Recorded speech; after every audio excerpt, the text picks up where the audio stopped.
I still vividly remember that moment, the fateful Sunday lunch, when my sister held my daughter in her arms, looked up amidst what seemed like a warm family atmosphere, and uttered the words that froze me to the core. This little girl is the child I was supposed to have. No one reacted.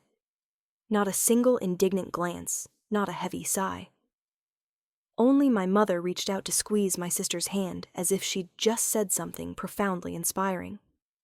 My father looked at me, but there was no surprise in his eyes, only silent reproach, as if I were the one at fault for letting this happen.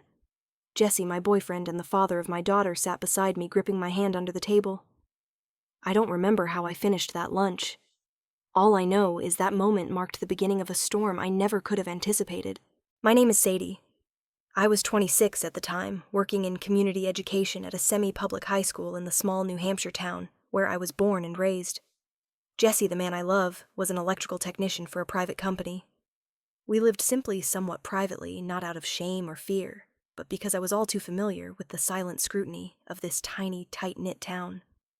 My family stood out here in the traditional sense of a small American town, hierarchical reputation, obsessed, and always maintaining a flawless exterior. My mother was the president of the local parish women's group, always impeccably dressed, hair lightly curled and a smile perpetually on her face, no matter what went on behind closed doors. My father was a longtime partner at a major insurance firm. His career was tied to the family's reputation, and he reminded me of that whenever I strayed from the path. And then there was my sister Sable, 4 years my senior, tall, successful, and from a young age the one expected to uphold the family's honor.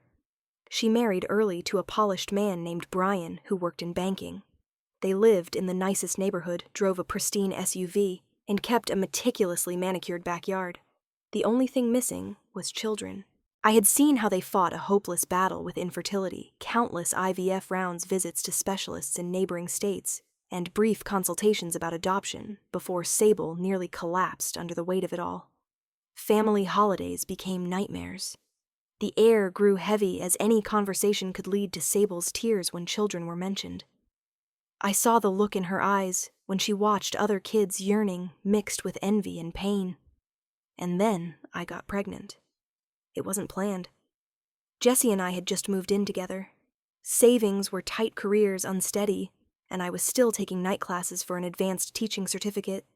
But when I saw the second red line on the pregnancy test, a strange feeling washed over me. Not fear. A quiet, profound instinct I knew I would keep this baby.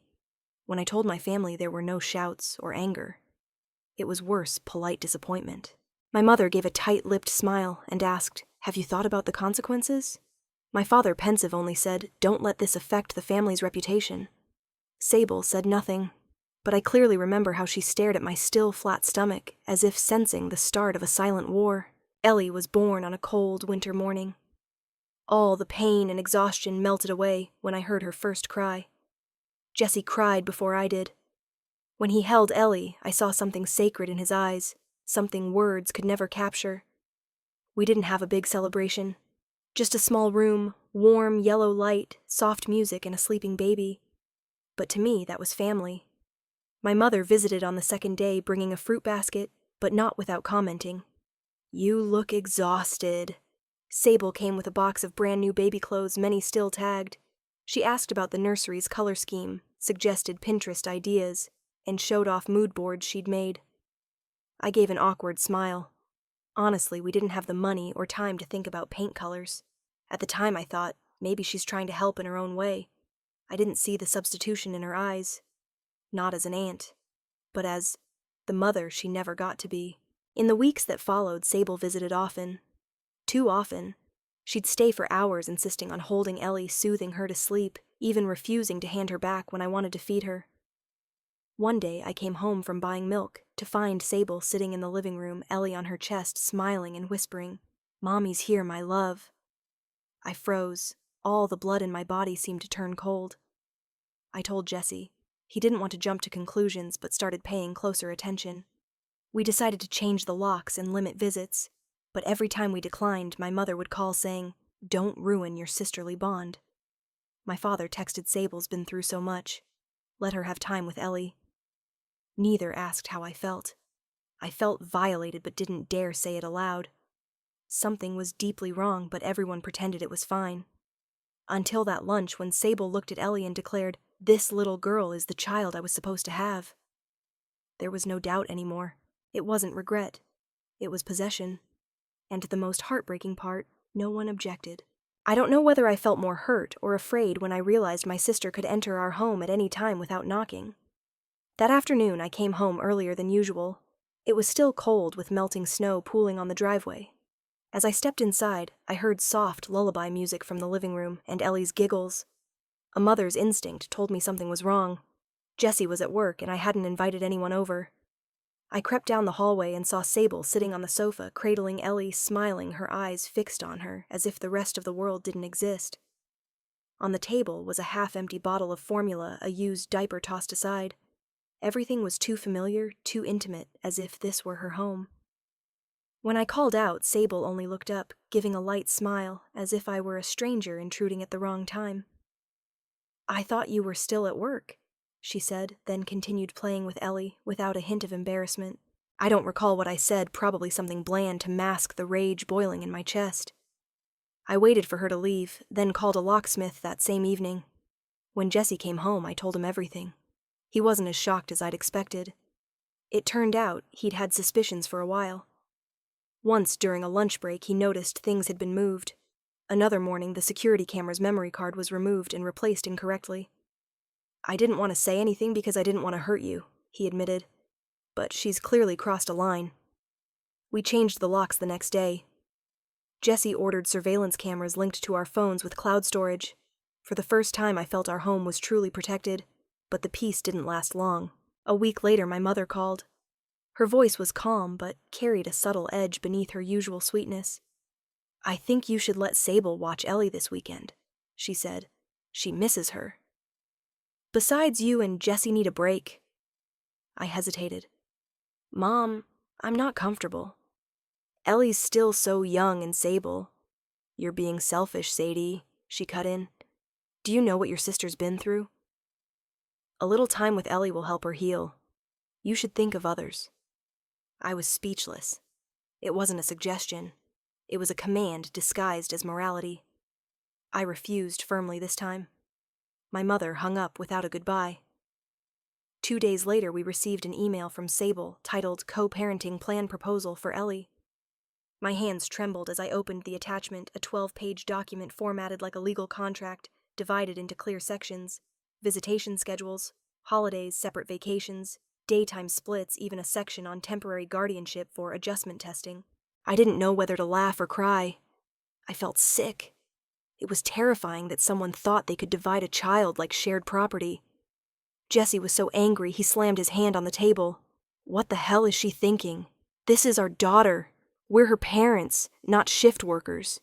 We printed the document, saved it to a hard drive, and sent a copy to a lawyer friend. He couldn't intervene yet, as there was no formal legal action, but advised us to log every event, every contact, every anomaly. That was when I realized this wasn't just a family conflict. It was an organized campaign. That evening, we went to my parents' house to talk. I thought maybe they didn't understand. Maybe if I explained thoroughly, they'd see the severity. I was wrong. As soon as I mentioned boundaries, my mother's face darkened. "Why are you setting boundaries with your own sister?" she asked, her voice higher than usual. "She loves Ellie. She just wants to be close to her. And you're building walls like she's a stranger." My father said little, only repeating his familiar refrain: "Think about the family's reputation. If this gets out, we'll lose face." I left with a heavy heart. Jesse was silent the whole drive home. I knew he was holding back his anger. At home, he opened his laptop and started documenting events. We lay awake all night. I stared at the ceiling, feeling fear toward my own family for the first time. Then the worst happened. One evening, Jesse came home late and called me to the balcony. His voice was strange, trembling, yet restrained. He recounted that during a visit to my parents' house, when I was busy with a school meeting, Sable pulled my mother aside in the garden and said, "I think Sadie will never be as happy as I could make Ellie. I've asked for full custody before. I'll keep asking, and this time I won't ask." My mother didn't object. Instead, she said, "Try it. Sometimes Sadie needs to learn a lesson about sharing. I went numb. It felt like all the blood drained from my body for a few seconds. Not just Sable. My mother was complicit, and they truly believed stripping me of motherhood was for a greater good. Jesse looked at me, his voice breaking. We can't sit still anymore. I nodded, my eyes dry. For the first time, I understood what it meant to feel rage from the depths of my heart, but also the absolute responsibility I had to bear. I couldn't let my daughter grow up in a world where family could so easily twist love into possession, sacrifice, into control. I had to protect Ellie, not just from the outside world, but from the very people who shared our blood.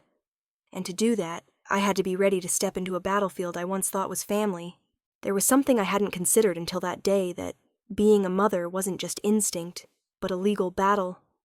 And I, trembling in the midst of this storm, had to become a warrior with strategy evidence and a lawyer by my side. We met the lawyer on a Monday morning. I still remember the chill seeping into my coat, my hands clammy, despite the sub-40-degree weather. Jesse held my hand throughout the meeting. The lawyer's office wasn't large, but it was tidy, filled with stacks of papers. The lawyer, an older man with salt and pepper hair, spoke calmly but decisively, as if he'd heard too many stories of unthinkable family disputes. We recounted everything from that horrific lunch to the 12-page co-parenting plan, to Sable sneaking into our home, and the chilling conversation between her and my mother that Jesse overheard. The lawyer took notes, never interrupting, only nodding occasionally. From now on, he said finally, everything needs to be documented. Every text, every email, every uninvited visit. We need an irrefutable record. I shivered. This was no longer an internal matter. This was a legal case, and my daughter was at the center of the dispute. We took action. Jesse installed a new surveillance system with cloud storage, night vision, and ambient audio recording. I created a dedicated email account to store all related correspondence. Every message from Sable or my mother was screenshot saved in 3 places: email, external hard drive, and printed in a red folder for easy access. We thought we'd done enough. But then things escalated beyond imagination. One Saturday morning while I was changing Ellie's diaper, the doorbell rang. Outside was a package left on the porch, no sender listed. I brought it inside and opened it to find a small, soft brown teddy bear, beautifully made, but I hadn't ordered any toys like it. Jesse picked it up, flipping it over. "This doesn't feel right," he whispered. Under the light, I saw a tiny red dot blinking in the plastic eye. Jesse used a screwdriver to pry open the bear's collar. Inside was a hidden camera battery and a small transmission antenna. I sank to the floor, clutching Ellie, my heart pounding like a war drum. Someone was trying to spy on us in our home, our most private sanctuary, the place I thought was our last fortress. We called the police. A young officer arrived, took a report, and sent the bear for analysis. The results confirmed it was a Wi-Fi-enabled surveillance device capable of real-time video transmission. The police didn't say it outright, but their look suggested they knew what was happening. I began living in a state of hypervigilance. Every noise startled me. Every unfamiliar car parked nearby conjured worst-case scenarios. Then the daycare called. The manager, a kind middle-aged woman, said that Ellie's grandmother had come claiming guardianship and demanding to pick her up early. When asked for ID, she got angry, saying, "Just call the mother, she'll know." They didn't call, as I'd previously instructed them clearly. I went numb. My mother wasn't just disagreeing. She was acting as if I had no right to be a mother. The next day, our lawyer called back, his voice grave. "They've officially filed for full custody." I don't remember what I did next. I only recall Jesse sitting on the floor holding me, as if letting go would make me shatter. In the filing, Sable claimed I had made a verbal agreement before Ellie's birth saying, "If you want, she's yours." She said I was emotionally unstable, that Jesse was manipulated and unfit as a father. My mother signed as a witness, claiming to have heard that conversation. My father signed, expressing concern for Ellie's safety. And me, I couldn't believe the people who once held me through fevers, who walked me across the street, were now united in trying to strip me of motherhood. The preliminary hearing took place on a rainy Monday morning at the local courthouse. I wore a gray coat, my hair tied back, my hands trembling uncontrollably. Jesse held my hand so tightly I felt the blood pool in my fingertips. In the courtroom, Sable sat across from us, arms crossed, her face cold as ice. My mother sat behind her, her gaze hard and terrifying. My father never looked at me. When I searched for a familiar glance, all I found was a wall of silence. Our lawyer presented our entire case: emails, texts, camera footage, police reports, the teddy bear incident, daycare records. He spoke clearly. This isn't a typical dispute.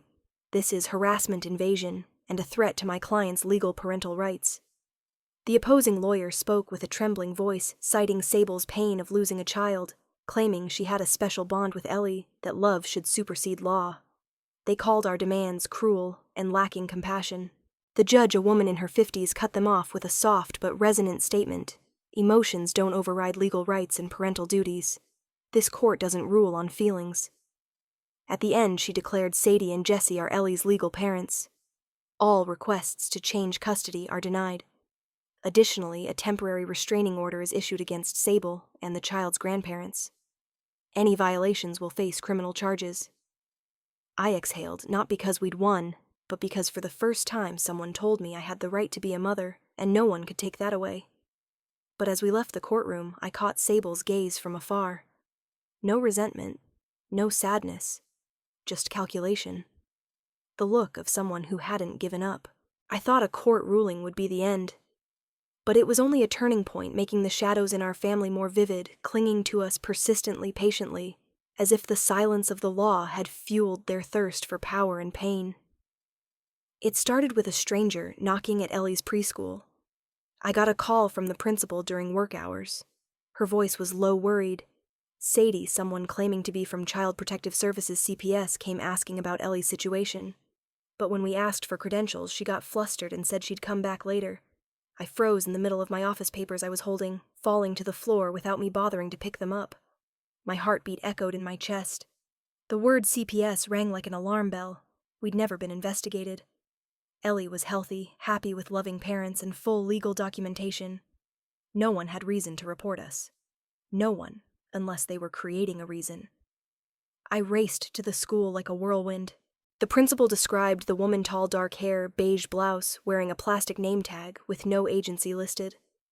After probing, I realized it was an old college friend of Sable's, someone who'd attended her wedding. I called our lawyer. He told me to file a report and request CPS to confirm whether an investigation existed. 3 days later, we got an official response. No personnel were assigned to Ellie's preschool. I knew it. Sable had found a new way to infiltrate our lives through legal channels, through impersonation, through the fear of having a child taken from parents like me. We couldn't wait any longer. Jesse agreed immediately when I suggested it. We had to move. 4 weeks later, we relocated to a suburb over 120 miles from our old town. Another small town, fewer familiar faces near the coast, quiet and colder. We changed our phone numbers, deleted social media, and informed the new school we were escaping a documented threat. I didn't know how to explain to friends, so I stopped explaining. We became an anonymous family in a modest rented house with a small garden, just the 3 of us, and a few boxes of belongings. I thought moving would end the trouble, but the internet knows no geographical boundaries. An anonymous Facebook account started posting old photos of me and Ellie with captions like, "The mother who selfishly kept a child that wasn't hers," or "Promised and then betrayed, can she be trusted?" Spam messages flooded my old personal email. A college friend texted, "I heard you promised your sister she could raise your kid," then backed out. Is that true? I didn't respond. I couldn't. Because I understood Sable was playing her final move, making the world believe I was cruel, dishonest, a betrayer. And worse, that Ellie was a mistake I had to return. Relatives began turning their backs. An aunt blocked me online. A cousin posted a cryptic status: "If you can treat family like that, how bad would you be to strangers?" I had no energy left to explain. I was too busy keeping my small family intact. Marin, Ellie's biological mother, who had legally given us custody, began to spiral. She called in the middle of the night, frantic. "Have they found you? Are they threatening me? Are you sure they can't do anything?" Another time, Marin showed up at our door holding a copy of Ellie's birth certificate, tears in her eyes. "If anything happens, please, please protect her." Whether I'm here or not. I hugged her. I'd never seen anyone tremble like that. Jesse stepped forward from behind, saying softly, "We'll protect her. At all costs." That day we compiled a comprehensive file copies of Ellie's birth certificate naming Jesse and me as legal parents, Marin's custody transfer documents, lawyer, confirmations, the teddy bear police report, camera footage, Ellie's health records, school transfer requests, and screenshots of threatening messages from anonymous accounts. Everything was scanned, saved to a hard drive, and printed in 3 hard copies stored in 3 places: home, a bank, and with a new lawyer in our current town. Still, I couldn't sleep soundly. Every night I checked the doors 3 times. Jesse developed chronic insomnia. He quit his job to stay home with Ellie while I worked part-time. "If we don't have someone home 24/7, I can't relax," he said. Our lives became suffocatingly insular. No friends, no relatives. No one knew where we were except 3 lawyers. I stopped joining neighborhood parent groups, stopped chatting with neighbors. When someone asked new family in town, I'd smile, nod, and stay silent. Some nights, I'd hold Ellie watching her sleep soundly on my chest and wonder, will she grow up in a world where her mother fears her own grandmother and aunt? If she asks one day, why don't we have grandparents like others, how will I answer? I fell into a spiral of doubt and guilt. But every time I saw Jesse holding her, every time I heard Ellie's sleepy mommy, I knew I wasn't wrong. Not wrong to keep her, not wrong to fight for her, and certainly not wrong to walk away from relationships that had rotted from within. But then one morning, as I folded laundry, my phone buzzed. An unknown number, no name saved. A hoarse female voice choked with emotion spoke just 2 sentences. "I don't hope for anything more than your forgiveness. I'm not the obsessed woman I was before." I froze. The call came at 7:12 a.m. as I poured milk for Ellie and Jesse flipped a new calendar page on the wall. The phone screen flashed an unfamiliar number with a Colorado area code. I hesitated, my finger hitting the answer button almost reflexively, unaware that seconds later I'd hear a voice I'd spent over a year trying to forget. "Sadie, it's me. It's Sable." My heart skipped a beat. Not out of fear, but because a flood of emotions crashed over me in that fleeting moment: surprise, wariness, anger, confusion, and something strange fragility. "Where are you?" I asked, my voice dry, not from lack of care, but because I didn't know where to begin. "At a mental health treatment center in Colorado," Sable said, her voice catching, but not breaking. "I've been here for almost 7 months. I wrote to Mom and Dad, but no one answered. I stayed silent. Not because I had nothing to say, but because I feared any word I spoke would unlock a vault of memories I'd worked so hard to seal. I don't hope for anything more than your forgiveness." Sable continued, her voice almost dissolving into the air. "I'm not the obsessed woman I was before. I just wanted to say this to you directly, whether you forgive me or not." I stepped onto the porch, the morning breeze still carrying the damp chill of last night's rain. Before me was the backyard with the hydrangea bushes Jesse planted last week. Ellie was still giggling in the dining room, unaware of the earthquake stirring in her mother's mind. "Why now?" I asked slowly.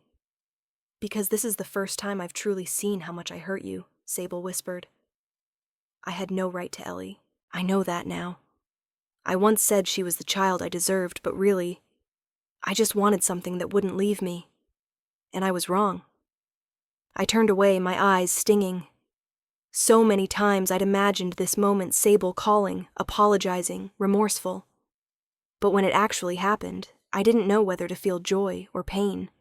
She continued, as if afraid I'd hang up any second. "I don't expect you to let me see Ellie. I know I shouldn't. I only hope one thing: that you don't let hatred define who you are. Because I did. And I lost everything." I took a deep breath, staring at the gray sky above the roof. I'm not one to believe in fate, but something in Sable's voice made it impossible to stay entirely indifferent. Maybe it was genuine pain. Maybe it was a fragile attempt at redemption. I didn't respond to her apology. I didn't say I forgave her, nor did I refuse. Instead, I spoke from the softest part of my heart: "I hope you keep getting treatment. Because Ellie deserves a world without resentment. And you deserve a life where you don't need to possess love to feel worthy." Sable didn't reply right away. I heard her take a deep breath. Maybe on the other end she was crying. "Thank you. You don't know how much that means." Her voice was faint like a breeze. The call ended without promises. without plans, without talk of the future. All that remained was a silence, no longer heavy. Jesse stepped onto the porch as I hung up. He looked at me, asked nothing, and opened his arms. I leaned into his chest like a broken branch gently caught by someone. "It was Sable," I whispered.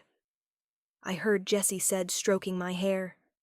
"The law protected our daughter. But love, you're the one who protected this family." I squeezed his hand lightly. Sometimes you have to go through a storm to realize the person standing beside you in the rain, silently offering their coat, is the true anchor. That afternoon, we opened the old photo box I'd tucked away since moving to the new place. Inside were Ellie's first pictures, tiny and red in Jesse's arms, bathed in the hospital's soft yellow light with the sound of rain outside the window. No Sable, no mother, no father. Just me, Jessie, and a newborn. Her lips curling into a smile, as if she already knew the world wouldn't be easy. But she wasn't alone. We sat on the floor looking through each photo. No words. Just letting those images remind us love doesn't always need words. It lives in the smallest moments, a hug, a deep sleep, a smile, without reason.